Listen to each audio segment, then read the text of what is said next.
고린도후서 강의 9째 시간 하도록 하겠습니다. 고린도 전후서로 하면 35째 이제 시간이 되겠습니다.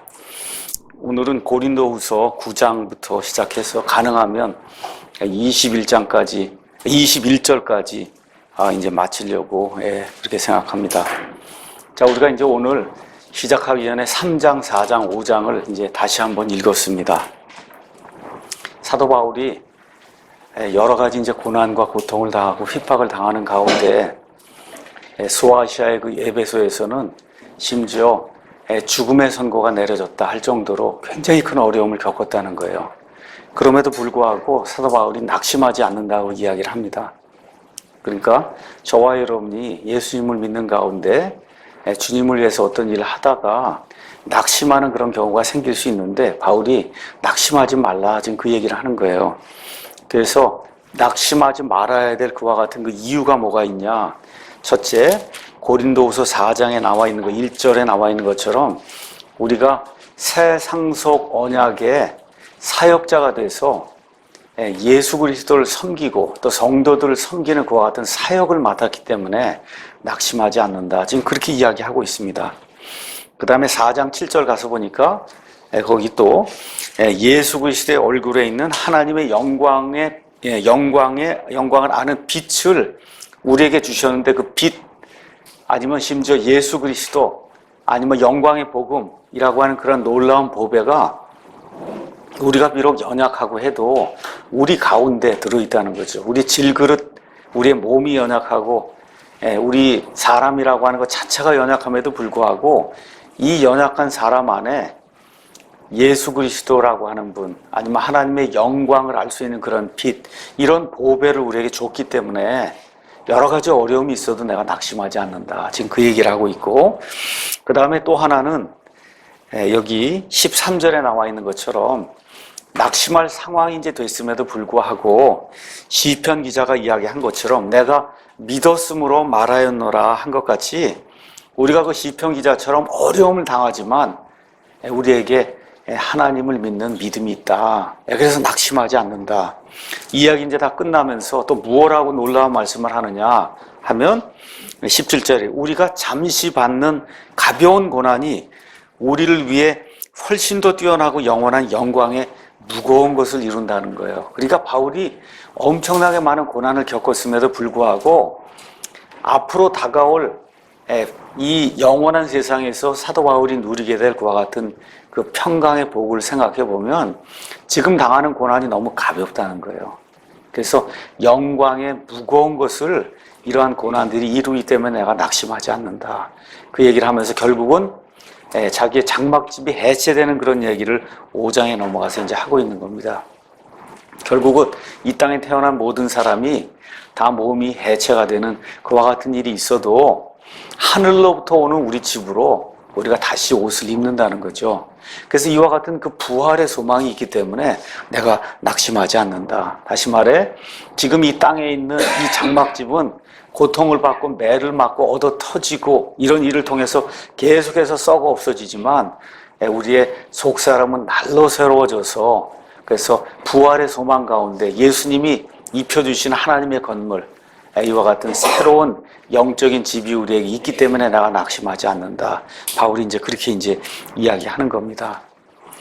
자, 그러면 우리 믿는 그리스도인들에게 이 새 상속 언약의 사역이 맡겨져 있고 또 우리 안에 보배가 있고 또 우리가 믿음을 가지고 있고 또 결국은 우리가 하나님이 하늘로부터 주시는 그와 같은 하나님의 건물이라고 하는 그런 옷을 입은 사람이라면 지금 이 시간 무엇을 해야 되는가? 자, 앞으로 그런 일이 생기는 거 확실하단 말이에요. 그렇죠? 근데 지금 이 시간에 그럼 우리가 무슨 일을 해야 되겠냐? 믿음이 있으면 거기에 따르는 합당한 행위가 이제 있어야 된다는 거죠.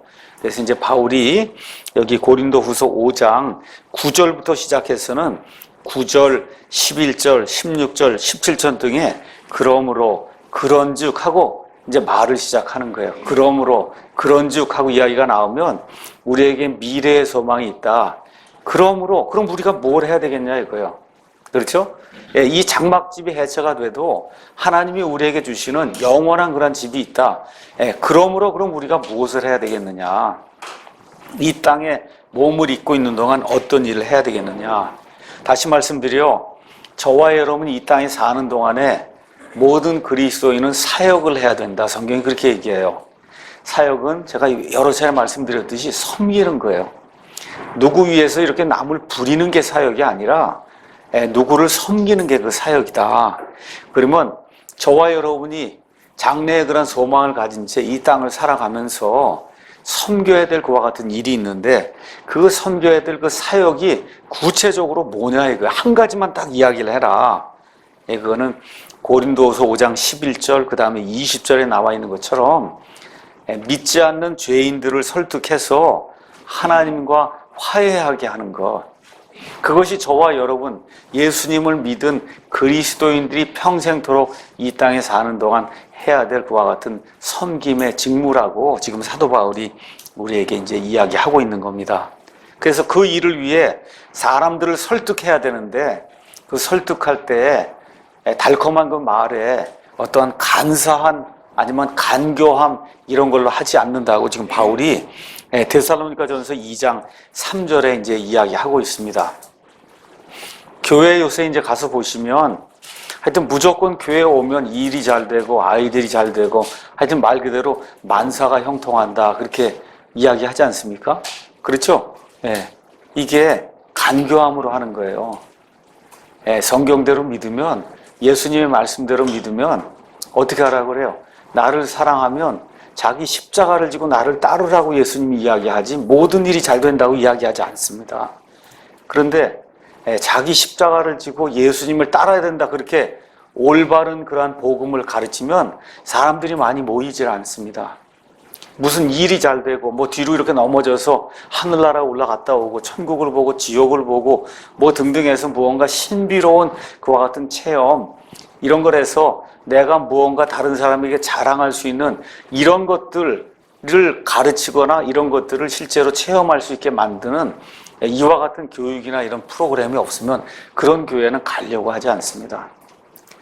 경건하게 좋은 악기들과 함께 하나님께 이렇게 찬양을 이렇게 드리는 데는 사람이 안 모여요.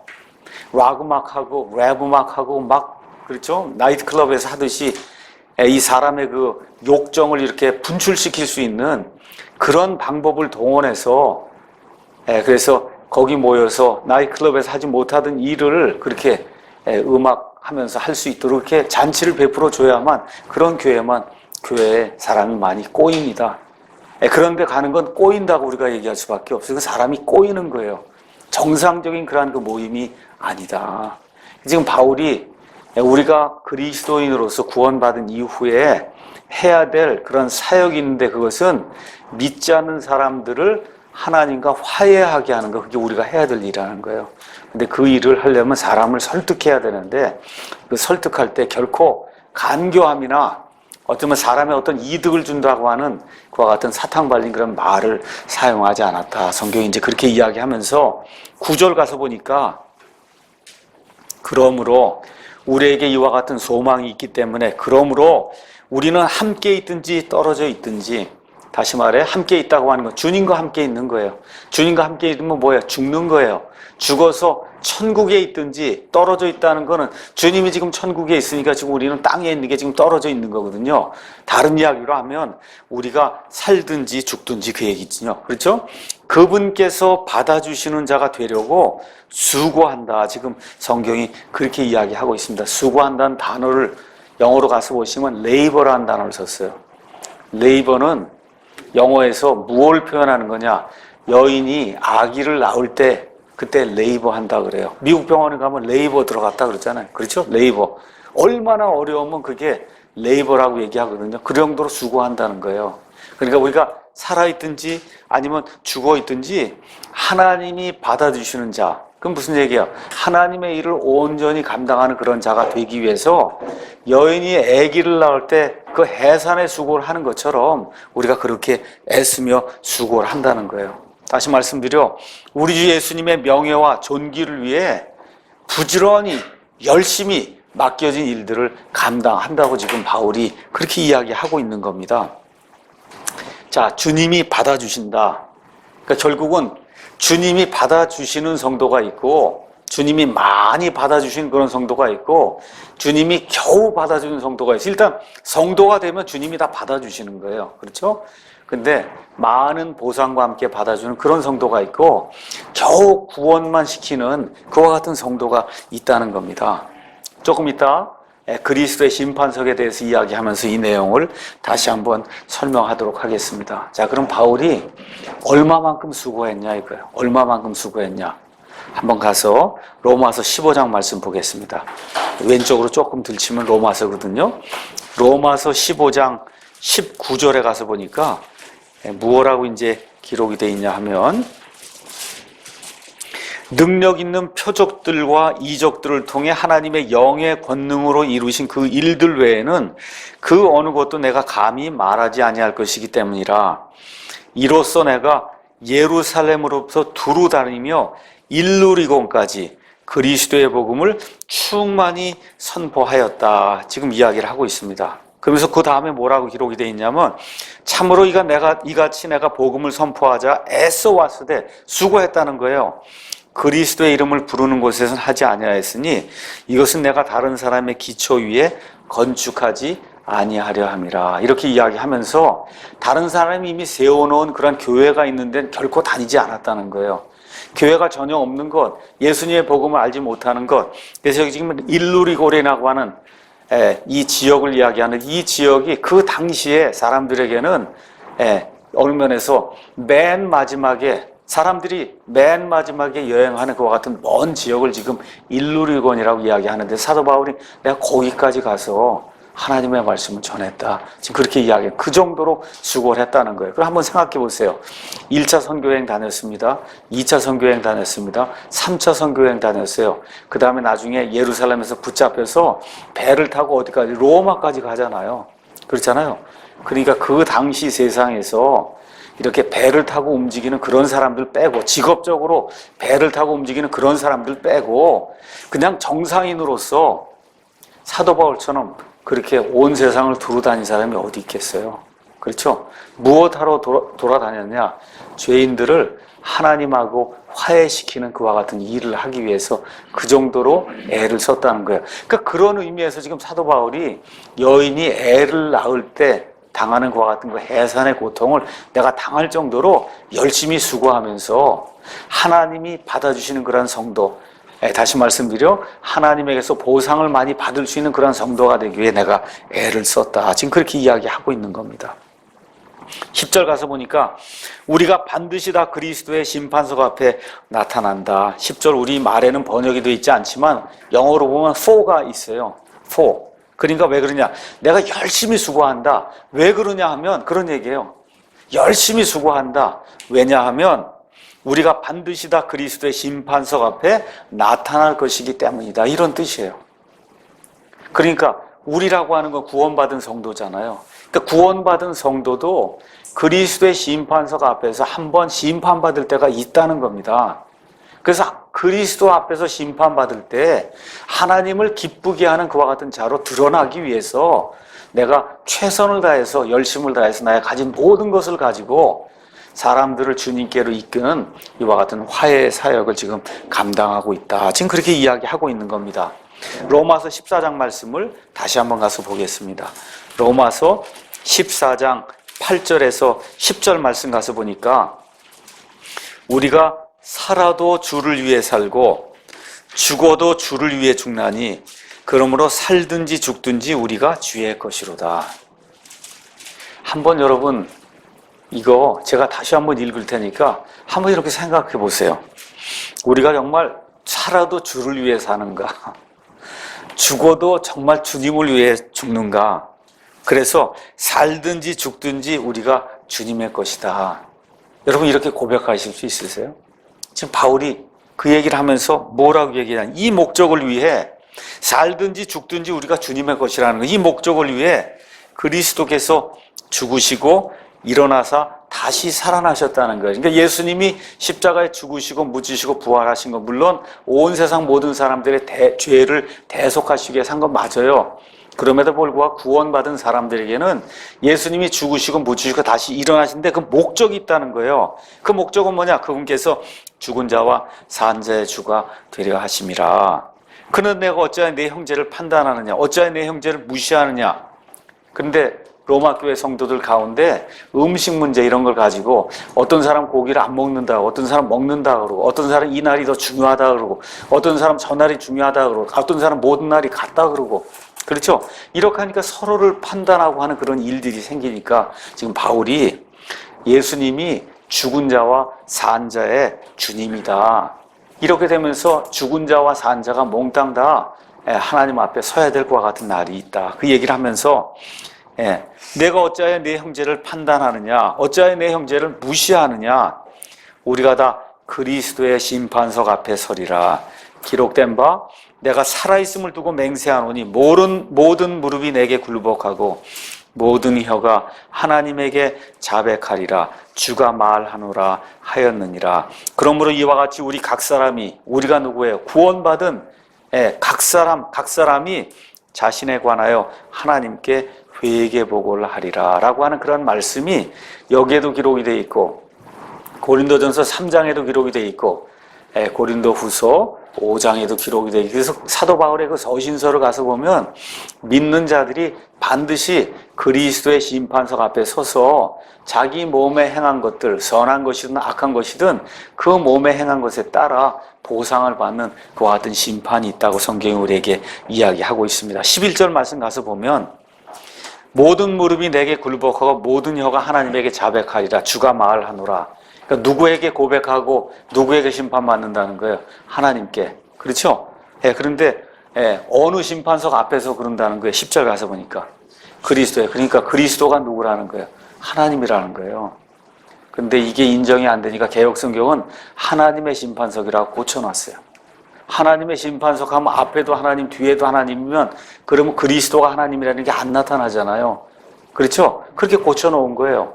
그래서 여기 가서 보면 성경은 전체적으로 하나님의 심판석이란 말 없습니다. 그리스도의 심판석 앞에 서면 그리스도가 하나님으로서 하나님의 심판을 우리가 받는다. 성경이 그렇게 이제 이야기하고 있는 겁니다. 우리가 그리스도의 심판석에 대해서는 몇 차례 이야기했습니다. 요약의 말씀을 잠깐 드리면 이 그리스도의 심판석은 성도들만 들어가는 거예요. 구원받지 못한 사람 여기 들어가지 못합니다. 이거 언제 일어나는 거냐? 저와 여러분 예수님께서 공중에 강림하실 때 그리스도 안에서 죽은 자들이 먼저 일어나고 살아서 남아있는 우리가 몸이 호련히 변화가 돼서 그래서 공중으로 채워 올라가서 주님과 함께 영원히 살게 되는 휴거가 발생하거든요. 휴거가 발생해서 우리가 모두 하늘나라 셋째 하늘에 가게 되면 그러면 이 예수 그리스도의 그 어린 양의 혼인 만찬에 들어가기 전에 먼저 이 보상에 대해서 심판하는 그리스도의 심판석을 거치게 돼요. 그 성경 가서 보면 예수님 밖에서 죽은 자들, 아담 이후로 이 땅에 태어난 사람들 가운데 구원받지 못한 사람은 언제 부활하느냐? 7년 환란기가 끝나고 천년 왕국이 다 끝난 이후에, 천년이 다 끝난 이후에 맨 마지막에 그때 가서 보면 크고 흰 왕좌 앞에 심판석이 이제 이렇게 고정이 되면서 하나님께서 그리스도 밖에서 죽은 자들을 다 심판하는 그와 같은 일이 있다. 성경이 그렇게 이제 이야기를 하고 있습니다. 자, 그래서 그리스도의 심판석은 오직 성도들에게만 해당이 되는 거예요. 그럼 하나님이 무엇을 판단하느냐 하면 일의 질과 그 다음에 일의 양과 그 다음에 일의 동기를 판단한다는 거예요. 그러니까 일이 많다 그래서 되는 건 아니에요. 그렇다 그래서 일이 질이 좋은데 너무 양이 작아도 안 되는 거예요. 다시 말씀드립니다. 일의 양도 중요합니다. 그렇지만 양보다는 질이 더 중요하다고 이야기할 수 있어요. 아무리 많이 일을 했어도 하나님이 기뻐하지 않는 그런 쓸데없는 일을 했으면 아무 소용이 없다 그러잖아요. 고린도전서 3장의 표현대로 이야기하면 그날의 불이 각 사람이 행한 그 일을 시험한다 그랬어요. 그래서 그 불에 의해서 그 일이 다 타버리면 그러면 그런 겨우 불에 의해서 구원만 받는다고 성경이 이야기를 하고 있습니다. 예, 그러니까 사실은 일의 질이 중요한 거다. 또 뿐만 아니라 저와 여러분이 이 그리스도인의 사역을 하다 보면 그러면 많은 사람들부터 모함을 받습니다. 일을 하나도 안 하면 모함을 안 받아요. 일을 많이 하는 사람이 모함과 비난을 받습니다. 그럴 때 많은 경우 이 세상에서 해결하려면 안 되는 경우가 많아요. 근데 나중에 그리스도의 심판석 앞에 서면 모함하던 사람도 쓰고 모함 받는 사람도 쓸 거 아니에요. 그 앞에 딱 서면 더 이상 할 얘기가 없어요. 그 일의 동기가 명백하게 그 그리스도의 그 하나님 앞에서 이렇게 만천하게 그냥 드러나게 돼 있어요. 그렇게 되니까 하나님의 일을 하는 가운데 양심에 부끄러움 없이 자기가 어떤 일을 진행했는데 이 세상에서 모함을 받고 비난을 받는다. 어떻게 해요? 참아야 되는 거예요. 이 세상에서는 해결 안 됩니다. 아무리 이야기를 해도 해결이 안 되는 경우가 있어요. 울어도 안 되는 경우가 있어요. 네, 안 됩니다. 근데 하나님이 우리를 심판하신 그 날에 가서 딱 서면 그 비난하는 사람, 모함하는 사람 대개 구원받은 사람이에요. 같이 쓸 겁니다. 그 자리에 쓰게 됐을 때 그 사람이 행한 그 일의 동기가 무엇인가가 그 모함한 사람이나 모함당한 사람에게 아주 깨끗하게 더 이상 뭐 변명이 뭐 할 수 못해 깨끗하게 이렇게 드러날 그와 같은 때가 반드시 있다는 겁니다. 그래서 이 자리는 회개 보고하는 자리예요. 구원받은 이후에 저와 여러분이 행한 모든 일, 여러분 회개 보고하면 돈을 쓴 게 있고 돈을 받은 게 있고, 그러니까 플러스가 있고 마이너스가 있는 거잖아요. 그러니까 저와 여러분이 예수님 안에서 반드시 해야 될 일을 제대로 한 게 있고 했어야만 되지만 하지 못한 게 있고 그 모든 것들을 회개 보고하는 그런 자리가 이제 될 거다. 수많은 성도들의 일이 그 자리에서 불타고 그래서 이 사람들 겨우 구원만 받는다고 성경이 고린도전서 3장 12절에서 15절에 이제 이야기해요. 그럼 저와 여러분의 일 가운데 남는 게 있습니다. 여러 가지가 있겠죠. 그 남는 것 중에 가장 큰 일이 어떤 거냐? 영혼 구원이라는 거예요. 예수님께서 이 세상에 무엇을 주고 사람의 혼과 그걸 바꾸겠냐고 말씀하시잖아요. 그렇죠? 네, 그래서 사람을 구원하는 그 일이 사실 가장 큰 일이요. 또 영원토록 남게 될 그와 같은 일이다. 그래서 사도 바울이 지금 여기 고린도 교회 성도들에게 너희야말로 내가 예수님 안에서 행한 일이라는 거예요. 뭐 교회 건물 세우고 이런 것도 다 일이죠, 물론. 그렇지만 영원히 많은 사람에게 유익을 끼치면서 하나님 앞에서 기억이 될 그 일은 사람들을 하나님하고 화해하게 만들어서 하나님의 백성으로 만드는 그 일. 그러니까 우리 사랑침례교회가 뭐 교회가 커지는 것도 좋아요. 그렇죠? 예배당이 커지는 것도 좋습니다. 뭐 여러 부서가 생기는 것도 좋아요.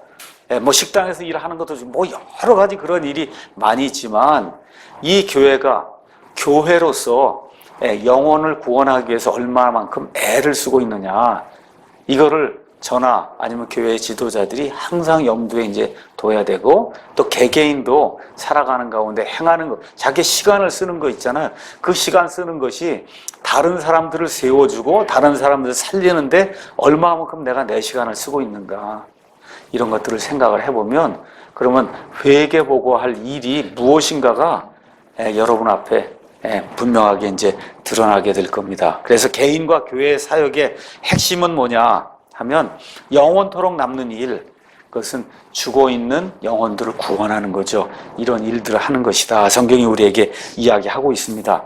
그래서 이제 11절 가서 보니까 11절, 그런즉 우리가 주의 두려움을 알므로 사람들을 설득하거니와 우리가 하나님께 밝히 드러났고 또 너희 양심에도 밝히 드러난 줄로 나는 확신한다. 자, 그래서 이 일을 하기 위해서 사람들을 설득한다는 거예요. 자, 그럼 여기 놀라운 말씀이 하나 이제 기록이 되어 있습니다.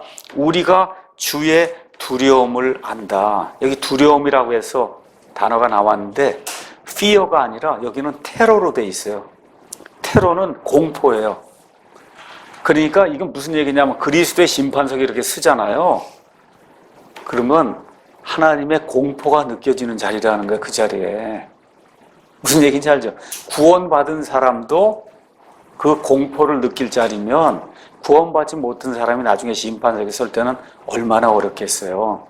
지금 바울이 테러라고 하는 그런 단어를 사용하면서 하나님의 그 그리스도의 심판석 앞에 서는 걸 가볍게 생각하지 말라고 얘기하는 거예요. 그냥 단순히 두려운 정도가 아니라 공포라는 거예요. 그 자리에 가서 이게 딱 서는 게 공포의 자리다, 그게. 그러니까 주님의 그 두려우심과 이 공포를 우리가 알기 때문에 그래서 사람들을 설득을 한다. 지금 그렇게 이야기하고 있는 겁니다. 베드로전서 4장 17절 가서 보니까 사도 베드로가 뭐라고 이제 이야기를 하느냐 하면 하나님의 집에서 반드시 심판을 시작할 때가 이르렀나니, 다시 말해 하나님께서 하나님 자신의 백성도 심판한다는 거예요. 만일 그것이 우리에게서 먼저 시작되면 하나님의 복음에 순종하지 않은 자들의 마지막은 어떠하겠느냐. 지금 그 얘기잖아요. 그리스도의 심판석 앞에 서게 되면 예수님의 피로 구원받은 사람도 공포감을 느끼는 그런 자리라는 거예요. 그러면 구원받지 못한 사람은 나중에 크고 흰 왕좌 앞에서 하나님 앞에 심판받을 때 어떻게 그 자리에 서겠느냐, 얼마나 무서워서. 지금 그 얘기를 지금 하고 있는 겁니다. 하나님 앞에 서면 하나님은 외모를 중요하게 여기지 않는다는 거예요. 지금 오바마라고 하는 분이 미국 대통령이고 박근혜라는 분이 우리나라 지금 대통령이에요. 사람이 볼 때는 대단히 중요한 그런 위치에 있는 거예요. 그렇죠? 하나님은 영어로 얘기하면 I don't care. 그렇죠? 하나님은 그런 거 신경 안 쓴다는 거예요. 오바마든 아니면 저든 여기는 동령이든 다 하나님 보실 땐 각각의 개인으로서 이 사람이 부자냐 가난하냐 공부를 많이 했냐 이런 거 보지 않는다는 거예요. 그 내용이 골로새서에 기록되어 있습니다. 한번 가서 보겠습니다. 골로새서 3장 23절 가서 보니까 너희가 무슨 일을 하든지 마음을 다해 주께 하듯 하고 사람들에게 하듯 하지 말라.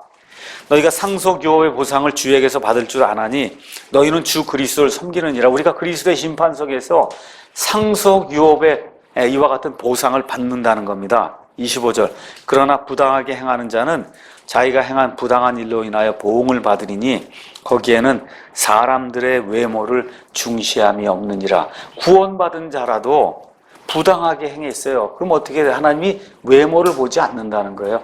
구원을 잃는다 그런 얘기가 아니라 하나님이 보상의 심판을 내릴 때에는 한 사람은 주고 그렇지 않은 사람은 주지 않는다는 거예요.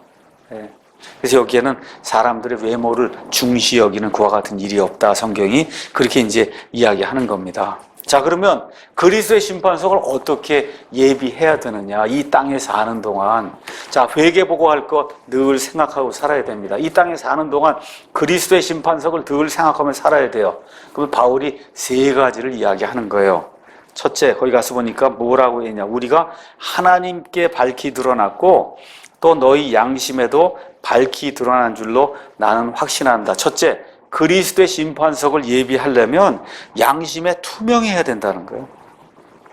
양심이 투명해야 된다는 거예요. 하는 일이 목사든 아니면 교회 무슨 형제든 조그만 형제든 아니면 큰 형제든 뭐 큰 일을 맡았든 작은 일을 맡았든 저와 여러분이 그리스도의 심판석 앞에 서야 되겠다는 그런 생각을 가지면 양심이 투명해야 된다는 거예요. 양심이 투명하지 않으면 아무리 큰 일을 했어도 하나님 앞에 서면 공포의 그와 같은 날이 된다. 성경이 우리에게 그렇게 이야기하는 겁니다. 근데 바울은 뭐라 그래요? 내가 하나님 앞에서도 드러났고 너희 양심에도 밝히 드러났다는 거예요. 그게 무슨 얘기예요? 내가 너희에게 잘못한 게 없다. 그렇죠? 지금 고린도 교회 성도들이 당신은 사도가 아닙니다. 추천서를 가지고 오시오. 이렇게 이제 통보를 하니까 우리 같으면 막 화가 나고 그랬을 거 아니에요. 바울이 뭐라 그래? 나는 양심에 거리끼는 게 하나도 없다. 하나님 앞에서도 없고 너희 앞에서 나는 양심에 거리낄 것이 없다. 이렇게 되면 그리스도의 심판석 앞에 설 때 저와 여러분이 어때요? 당당하게 설 수 있잖아요. 그렇죠? 지금 바울이 그 얘기를 지금 하고 있는 겁니다. 저와 여러분이 그리스도로 이 땅을 사는 가운데 어떤 일들도 해야 되고 여러 가지 직무가 있을 수 있어요. 사람들하고 갈등이 생길 수 있습니다. 그때 항상 내 양심이 하나님의 그 그리스도의 심판석 앞에 설 때 내 양심이 투명할 수 있는가? 바울은 그와 같은 양심의 투명함이 있었기 때문에 걱정하지 않았다는 겁니다. 고린도후서 1장 12절에 가서 보니까 이걸 이런 식으로 표현했어요. 우리가 세상에서 생활할 때 단순함과 하나님께 속한 진실함으로 하였고 육체의 지혜로 하지 아니하고 하나님의 은혜로 하였으며 너희를 향하여는 더욱더 그리하였노니 이것이 우리의 기쁨이요 또 우리의 양심이 증언하는 바라. 특히 고린도후서는 목회자들을 위한 그런 서신이라고 말씀드렸습니다. 이 말씀을 듣는 목회자들이 있을 거예요. 목회자의 양심이 하나님과 사람 앞에 투명해야 된다는 거예요. 그래야 나중에 그리스도의 심판석 앞에 가서 부끄러움을 당하지 않는다. 그렇게 이제 이야기하는 겁니다. 그래서 어떤 분이 뭐라고 이야기했느냐? 빌딩이 큰 거 자랑하지 말라는 거예요. 우리 교회 빌딩이 5만 명 앉을 수 있다. 이거 자랑하지 말라는 거예요. 우리 교인이 10만 명이다, 50만 명이다. 이거 자랑하지 말라는 거예요. 의미가 사실은 없다는 겁니다. 무엇이 중요해요? 큰 빌딩이나 교인 수 많은 게 중요한 게 아니라 하나님과 사람들 앞에서 내 양심이 투명해서 나중에 하나님 앞에 가서 회개보고 할 때 저는 그 일에 대해서 깨끗합니다. 이렇게 이야기하는 게 더 중요하다는 거죠. 바울이 그 얘기를 지금 하고 있는 겁니다. 12절에 가서 보니까 우리가 다시 너희에게 우리 자신을 추천하지 아니하고 오히려 너희를 대신하여 자랑할 기회를 너희에게 주노니 이것은 마음으로 자랑하지 아니하고 외모로 자랑하는 자들에게 너희가 무엇인가 대답하게 하려 함이라. 자, 바울을 음해하던 그런 사람들이 있어요. 그 사람들은 유대에 있던 그런 사도들로부터 무슨 추천서를 가지고 와서 나는 이런 추천서를 가지고 다닌다 자랑을 했습니다. 바울은 그런 거 없다 그랬어요. 그렇죠? 그냥 바울이 그리스도의 심판석 앞에 가서 서려고 할 때는 사람들의 칭찬에 신경을 쓰지 말아야 된다는 거예요. 추천서니까 큰 거 가지고 다니고 그러면 사람 야 정말 대단하구나 그렇게 이야기한단 말이죠. 바울은 뭐예요? I don't care. 나는 그거 신경 쓰지 않는다. 지금 그 얘기를 하고 있는 겁니다. 그래서 고린도전서 3장 1절 가서 보니까 우리가 다시 우리 자신을 추천하기 시작하겠느냐, 혹은 우리가 다른 사람들처럼 너희에게 추천한 서신을 보내거나 너희로부터 추천하는 편지를 받을 필요가 있겠느냐. 너희가 나보고 추천서 가지고 오라 그러는데 나는 다른 사람들처럼 사람들의 추천서 이런 거 가지고 다니지 않는다. 다시 말해 나는 내 양심이 하나님 앞에 깨끗하기 때문에 그래서 여기 나와 있는 그대로 사람의 칭찬에 연연해하지 않는다. 여러분, 사람의 칭찬에 연연하게 되면 그러면 큰 문제가 발생하게 됩니다. 요한복음 12장 한번 가서 잠깐 보겠습니다. 요한복음 12장 43절. 예수님 당시에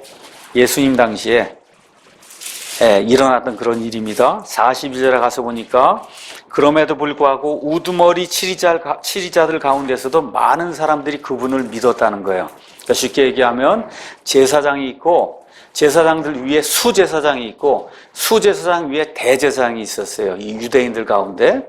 그러니까 여기 가서 보니까 우두머리 치리자들이라고 얘기하면 수제사장에 속하는 사람들, 또 사두개인에 속한 사람들, 바리새인에 속한 사람들, 이렇게 유대인들의 치리자라고 불리는 그런 사람들 가운데도 예수님을 믿는 사람이 있었다는 거예요. 그런데 바리새인들로 인해 회당에서 쫓겨날까 염려하여 그분을 시인하지 못하였으니 이는 그들이 사람들의 칭찬을 하나님의 칭찬보다 더 사랑하였기 때문이라. 이렇게 기록이 되어 있습니다. 그러니까 사람들의 칭찬에 이렇게 신경을 쓰기 시작하면서 외모를 중시하고 우리 교회를 자랑하기 시작하고 교인 수를 자랑하기 시작하고 이렇게 되면 그 말 그대로 끝이 난다는 거예요. 이런 사람은 나중에 그리스도의 심판석 앞에 있을 때 하나님의 공포로 인해 벌벌벌 두려워 떨게 된다는 거예요. 바울이 뭐라 그래요? 나는 그런 거 신경 쓰지 않는다. 사람들의 칭찬 이런 거 신경 쓰지 않는다는 거예요. 13절 또 가서 보니까 뭐라고 지금 이야기하느냐. 우리가 만일 미쳤어도 그것은 하나님을 향한 것이요 정신이 온전하여도 그것은 너희를 위한 것이다. 지금 무슨 얘기를 하냐. 이 반대하는 사람들이 뭐라고요? 저 바울은 미쳤다 그러는 거예요. 그럼 무슨 얘기예요? 그들이 미쳤다 그래도 난 상관하지 않는다. 그리스도의 심판석 앞에 설 사람은 하나님 때문에 미친 거 이거 갖고 걱정하지 않는다는 거예요.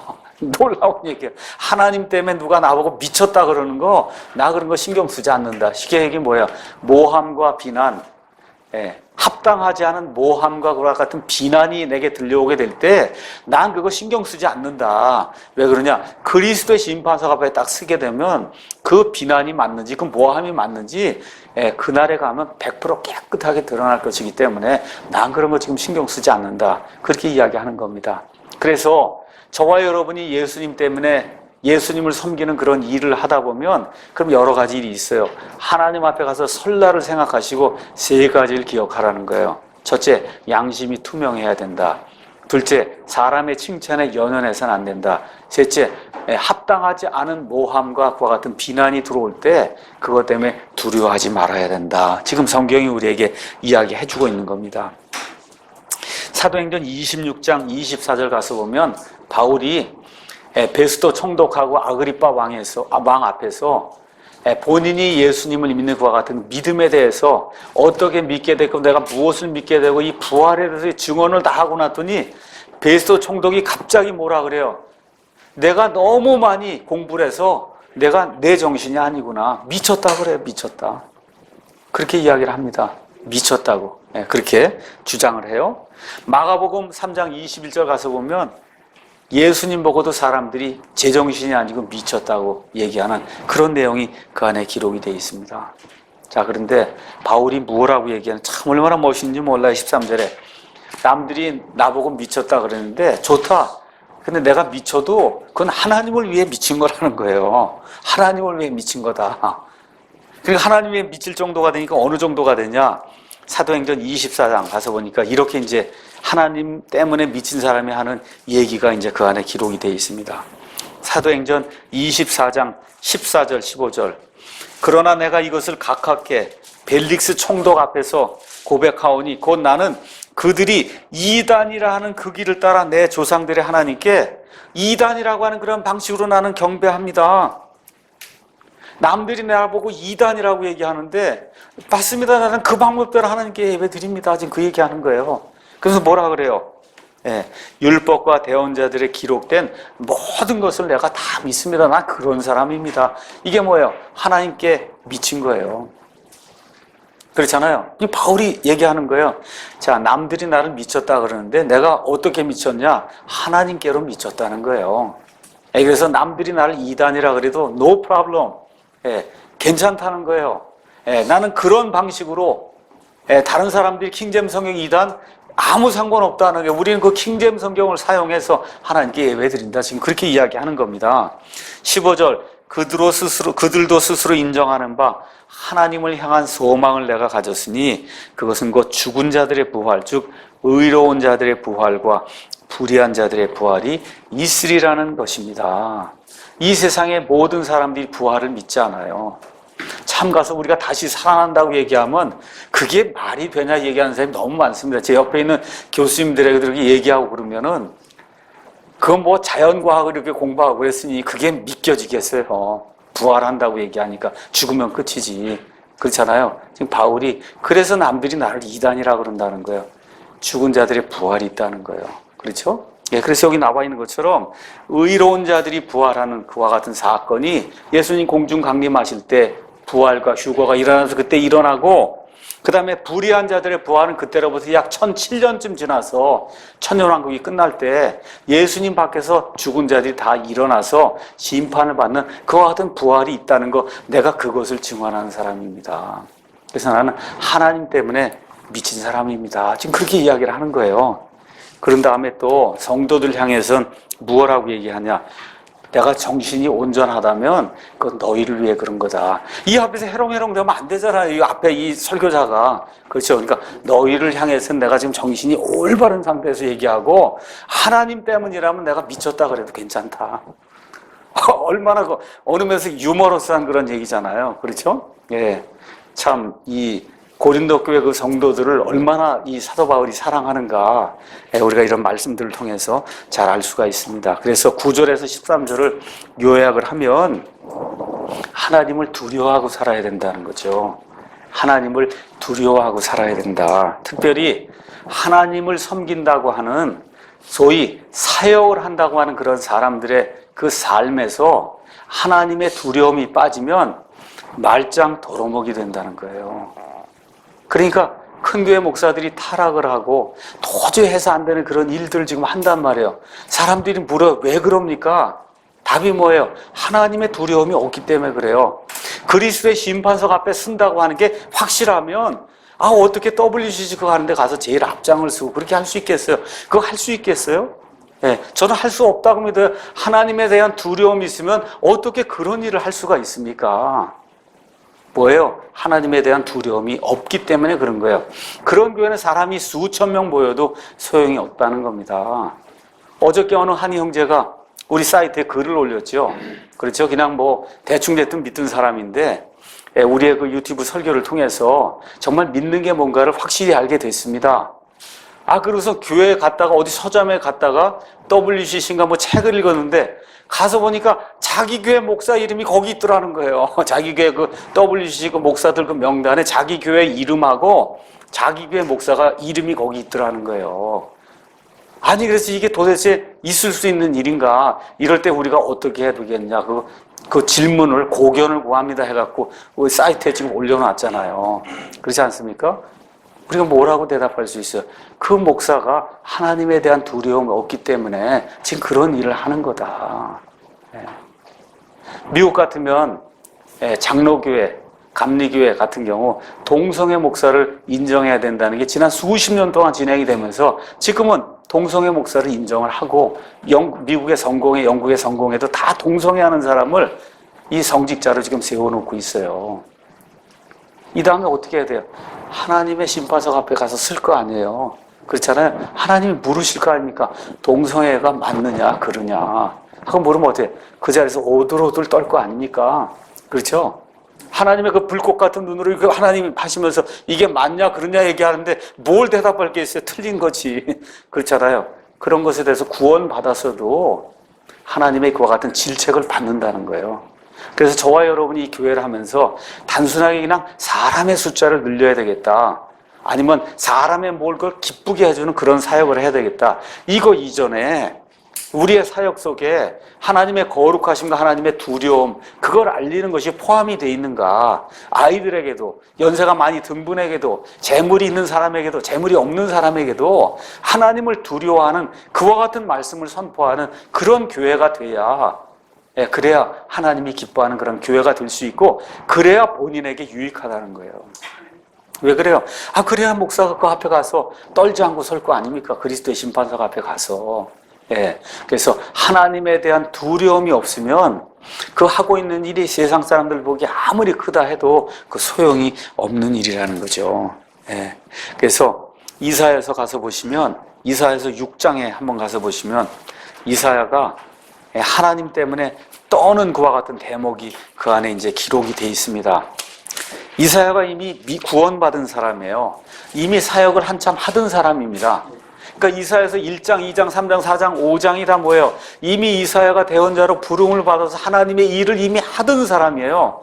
그러던 가운데 이사야서 6장 가서 보니까 저 하늘에 계신 거룩하신 하나님의 이 모습을 보는 그와 같은 장면이 이 안에 이제 기록이 되어 있지 않습니까? 거기 가서 보니까 4절에 하나가 다른 하나에게 맺혀 이르되 거룩하다, 거룩하다, 거룩하다 만군의 주여 그분의 영광이 온 땅에 충만하도다 하더라. 뭐예요? 하나님의 두려움을 느낀 거예요. 하나님이 정말 거룩하다고 하는 말은 이 세상 창조물과는 완전히 급이 다른 분이구나, 질이 다른 분이구나. 이거를 지금 스랍이 이렇게 선포하게 됐습니다. 그랬더니 5절에 그때 내가 이르기를 내게 화가 있도다. 내가 망하게 되었도다. 나는 입술이 부정한 사람이요 또 입술이 부정한 백성의 한가운데 거하거니와 내 눈이 곧 왕 곧 만군의 주를 보아도다 해서 하나님을 만나게 되었을 때 나타나는 공통적인 그런 반응이 나타나야 된다는 거예요. 하나님 때문에 두려워하고 하나님 때문에 놀라는 그와 같은 일이 일어나야 된다는 겁니다. 이런 사람이 하나님이 기뻐하시는 그런 대언자다. 이사야서 66장에 가서 보니까 대언서를 마치면서 이사야 대언자가 말씀하는 그런 내용이 있습니다. 2절 가서 보니까 그 모든 것들을 내 손이 만들었으므로 그 모든 것들이 존재해 왔는지라. 하나님 말씀하시는데 이 땅에는 모든 것들, 내가 만들었기 때문에 그것들이 지금까지 존재한다. 주가 말하노라. 오직 나는 이런 사람 곧 가난하고 통회하는 영을 가진 자, 내 말에 떠는 자를 보살피리라. 하나님의 말씀이 이렇게 딱 주어질 때 여기 나와 있는 그대로 가난한 영이 가난하다는 얘기는 뭐예요? 받으려고 하는 거 아닙니까? 가난하면 주면 받는 게 가난한 사람 아니에요. 하나님의 말씀이 주어질 때 영이 가난한 그 말씀을 받아들이면서 통회하는 그런 심령을 가지고 하나님의 말씀에 떠는 자를 하나님이 보살피신다는 거예요. 그래서 현대교회가 가장 무시하고 있는 것이 뭐냐? 하나님에 대한 두려움이에요. 하나님에 대한 두려움이 없으니까 락 음악 하면서 귀 뚫고 이렇게 앞에 나와갖고는 그러고서는 춤을 추고 그러면서 하잖아요. 그 무당들 뭐 하는 것처럼 그렇게 하는 거거든요. 왜 그래요? 하나님에 대한 두려움이 없기 때문에 그런 거예요. 하나님에 대한 두려움이 없다. 미국 사람들 하는 거 가서 보면 옛날에 그 히피족이라 그래서 머리 길게 기르고 말 그대로 하나님이 전혀 없는 사람과 똑같은 모습으로 나와서 하나님을 찬양한다고 하면서 악기를 두드리고 그렇게 하고 있는데 왜 그런 일이 생기느냐? 하나님이 누구신지 모르기 때문에 그런 거예요. 하나님이 어떤 예배를 받는지 모르기 때문에 그냥 와서 하나님 하기만 하면 뭐가 되는 걸로 착각을 하기 때문에 그래서 그와 같은 마귀가 기뻐하는 그런 예배를 하나님께 드리는 줄로 착각을 하면서 수많은 교회가 지금 이 시간에도 헛된 일을 하고 있다. 그래서 이 세상에서 우리가 교회를 하는 동안에 하나님의 사랑보다 하나님의 거룩함을 더 중하게 여겨야 돼요. 하나님의 사랑 중요한 겁니다. 근데 하나님의 사랑에 앞서서 하나님의 거룩함이 있다는 걸 잊지 말아야 된다는 거예요. 그러니까 십자가 사역도 한번 생각해 봅시다. 우리가 한번 가서 잠깐 뒤로 한번 넘어가 보죠. 고린도후서 아까 우리가 읽다가 고린도후서 5장 21절로 한번 뛰어넘어서 거기를 먼저 제가 한번 설명해 볼게요. 이 화해하게 하는 그런 사역을 하나님께서 우리에게 주시기 위해서 먼저 우리를 하나님과 화해하게 만들어 주셨어요. 그 누구를 통해서 이루어졌냐? 예수님을 통해서 이루어졌거든요. 가서 보니까 하나님께서 죄를 알지 못한 그분을 우리를 위하여 죄가 되게 하신 것은, 그래서 죄가 되니까 어때요? 십자가에서 피를 흘리고 가시관을 쓰고 옆구리에 창이 박히고 조롱을 받고 멸시를 받고 그런 일을 당하셨잖아요. 우리 예수님이. 뭐 그래? 죄가 됐단 말이에요. 우리를 대신해서. 그렇죠? 왜 그런 일을 했냐? 우리가 그분 안에서 하나님의 의가 되게 하려 하십니다. 그러니까 십자가 사건의 핵심은 가장 중요한 게 뭐야? 하나님의 의를 만족시켜야 된다는 거예요. 하나님의 의가 만족이 안 되면 속죄가 이루어지지 않는다는 겁니다. 하나님이 그냥 용서해 주는 게 아니에요. 하나님이 저와 여러분을 그냥 사랑해 주는 거 아니에요. 하나님은 공의의 하나님이기 때문에 하나님의 공의가 만족이 안 되면 저와 여러분을 사랑할래도 사랑할 수가 없습니다. 왜 그래요? 하나님은 공의, 거룩함의 하나님이기 때문에 하나님은 죄 있는 자를 죄 없다고 할 수 없단 말이에요. 죄가 있는 사람을 죄가 없다고 얘기 못한단 말이에요. 하나님이. 그게 공의로운 거 아니에요. 그러니까 죄가 있으면 어떻게 해야 돼요? 하나님이 형벌을 내려야 된단 말이에요.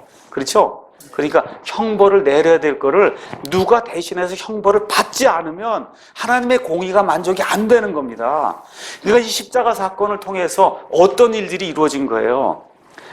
하나님의 공의를 만족시키기 위해서 하나님의 아들 예수님께서 이 땅에 오셔서 온 세상 모든 인류가 받아야 될 것 같은 모든 심판을 자기 위해서 다 감당하시고 다 받아주신 거예요.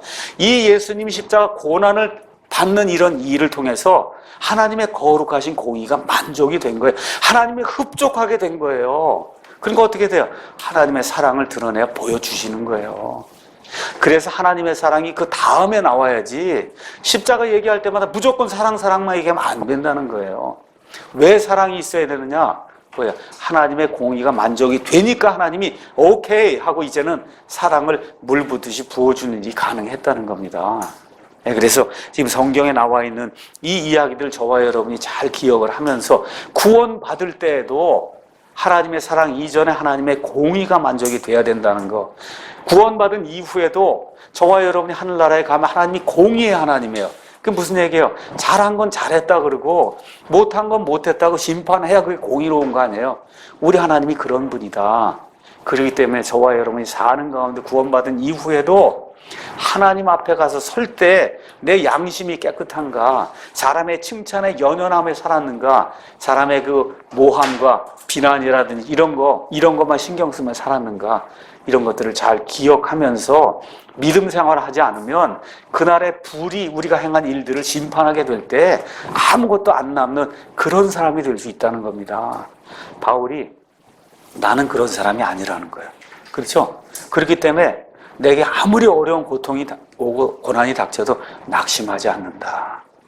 이 말씀을 저와 여러분이 기억하면서 또 한 주 동안 고린도후서 5장에 나와 있는 말씀을 가만히 생각하면서 정말 그리스도의 심판석 앞에 내가 서게 될 때 그 두려우신 하나님의 불꽃 같은 그 눈앞에서 내가 올바로 회개보고 할 수 있는 그런 사람인가 한번 깊이 생각해보면 모두에게 유익한 시간이 될 줄로 믿습니다. 여기까지 하고 마치겠습니다.